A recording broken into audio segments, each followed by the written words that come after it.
Assalamualaikum warahmatullahi wabarakatuh. Halo teman-teman semua. Perkenalkan nama saya Bimo Bagas Rianto dari program studi Teknik Informatika Universitas Mercu Buana. Pada video kali ini saya akan melanjutkan proyek saya yaitu proyek Toko WMB dan sekarang udah di part 4.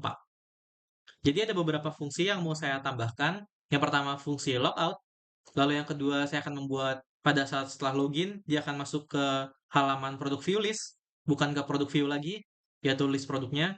Dan juga saya akan menyambungkan, database untuk produk view list-nya, dengan menggunakan REST API. Lalu saya akan menambahkan juga, foto untuk produk detail view-nya. Oke, kita masuk aja ke codingan-nya. Kita buka Visual Studio Code-nya. Nah, ini dia. Pertama, kita mulai dari API URL Dart-nya. Nah, di sini ada yang saya, pastikan, yaitu pada base URL ini kita pastikan sama, yaitu pada IP-nya. Nah, cara mengeceknya tinggal ke terminal, new terminal sini, lalu ketik ipconfig.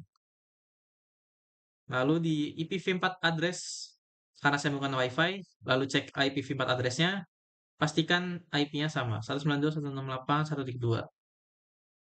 Oke, udah sama. Nah, sekarang kita ke API Dart-nya. Nah, di sini ada yang ditambahin sedikit, yaitu pada bagian si HTTP GET-nya, yaitu ditambahin di URI parse-nya. Di sini tadinya URL doang. Nah, uri.parse ini digunakan untuk memvalidasi apakah URL yang diberikan itu benar apa tidak. Lalu, kita pindah ke produk model. Nah, di produk model ada yang ditambahin sedikit, yaitu di bagian sini, ID int parse object ID. Nah, di sini tambahin int parse. Jadi int parse ini untuk mengkonversikan nilai yang diterima dari objek menjadi tipe data integer. Nah, karena dalam data yang diterima dalam sumber JSON biasanya berbentuk string, jadi kita buat int.parse buat dikonversikan ke bentuk integer. Dan juga untuk harga produknya, sama. Nah, setelah itu kita masuk ke login view. Nah, di login view karena kita mau pindah yang tadinya pada saat login dia ke produk view, kita pindahin ke produk view list-nya, yaitu daftar produknya. Yaitu kita tambahin sini library import package toko MBUI produk view list-nya. Lalu di bagian bawah juga otomatis pada saat void submit, lalu dia akan menjalankan login block. Nah, dia akan masuk ke halaman si produk view list-nya. Tadinya ini produk view, terus diubah jadi produk view list. Lalu kita pindah ke produk view list. Nah, di sini ada library yang ditambahin juga beberapa, yaitu yang pertama logout block buat fungsi logoutnya. Lalu ditambahin juga login view, ditambahin juga produk detail view, dan juga produk view-nya. Diimport. Nah, setelah itu di sini di bagian produk view list-nya juga di bagian drawer, ini kan untuk drawer logout. Nah, logout-nya ini ditambahin jika dipencet, dia akan menunggu yaitu si fungsi logout block-nya. Dan jika berhasil, dia akan masuk ke halaman si login view. Balik ke login view lagi. Nah, lalu ditambahin juga di sini yaitu kelas baru, yaitu untuk list produk. Kelas list produk mendefinisikan list produk yang menggantung dari stateless widget. Ini ada final untuk list, lalu ada constructor list produk dengan optional parameternya yaitu thisList, key, super key, lalu ada override, widget build. Nah, di sini ada widget build, build context, return list view builder. Nah, di sini ada metode build yang wajib diimplementasikan oleh stateless widget yaitu untuk membangun tampilan widgetnya. Nah, di sini ada item count, list sama dengan 0, tatanya 0, list length. Nah, di sini ada list untuk menentukan jumlah item dalam daftarnya. Jika listnya 0, maka itemnya kosong, lalu jika tidak, dia akan membaca panjang dari listnya. Ada item builder, konteks i, return item produk. Ini untuk mengembalikan widget item produk untuk setiap daftar itemnya, untuk setiap dalam daftarnya.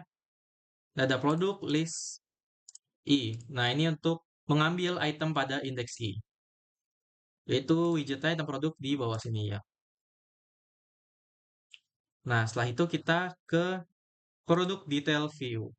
Nah, pada produk detail view ini ditambahin di bagian si widget build-nya, yaitu di children-nya ditambahin image network. Nah, ini masih sementara, yaitu dia masukin image-nya. Nah, image di sini masih image Flutter.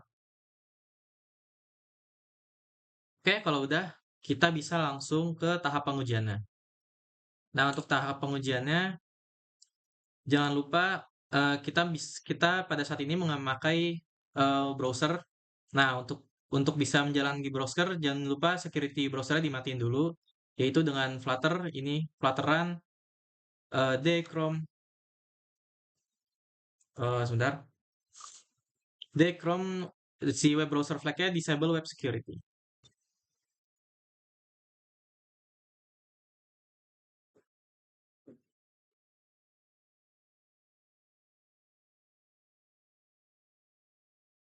Oh iya.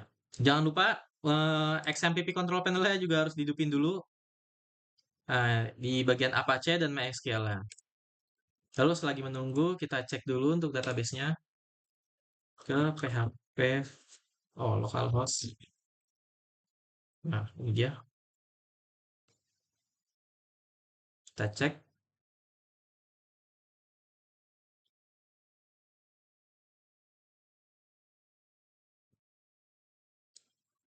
Nah, ini udah jalan. Setelah kita tunggu database-nya juga. Oke, kita di toko API. Kita pakai loginnya menggunakan Bimo ini yang udah kita buat pada pertemuan 3 kalau nggak salah. Lalu untuk di produknya, nah di sini kita pakai yang dulu. Nah, dia akan menampilkan sepatu, lalu sepatu Adidas merah. Oke, kita ke ini dia, project Flutter-nya. bimo@gmail.com. Passwordnya.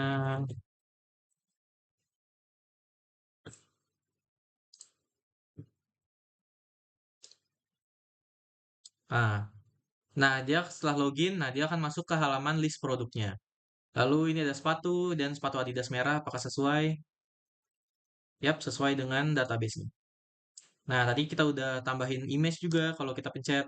Nah, ini masih Flutter, ini bisa diedit sendiri. Lalu untuk edit dan delete masih belum bisa, masih belum ditambahin fungsinya. Dan logoutnya sudah bisa sekarang. Balik ke tampilan login. Oke, sekian dari project Taku MB part 4. Kurang lebih mohon maaf. Wassalamualaikum warahmatullahi wabarakatuh.